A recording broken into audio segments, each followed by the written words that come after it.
පාදුවාහි සාන්ත අන්තෝනි මුනි බැසිලිකාව වෙත ඔබව සාදරයෙන් පිළිගනිමු.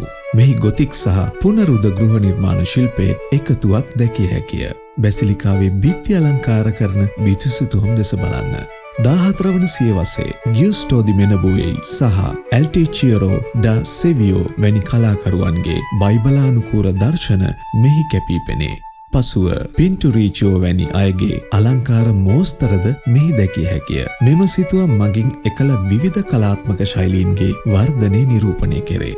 මෙම බැසිලිකාව ගොතික් ගෘහ නිර්මාණ ශිල්පයේ විශිෂ්ට නිදසුනක්. සියවස් ගණනාවක් පුරා විවිධ කලාකරුවන් මෙහි තම දායකත්වය සපයා තිබෙනවා. මෙම කලාත්මක උරුමය තුළින් බැසිලිකාවේ අලංකාරය සහ වැදගත්කම මනාව පිළිබිඹුවේ. බැසිලිකාවේ ඇති අනිකුත් කලා නිර්මාණ පිළිබඳව අපගේ මීළඟ කෙටි වීඩියෝවෙන් අපි දැනගනිමු.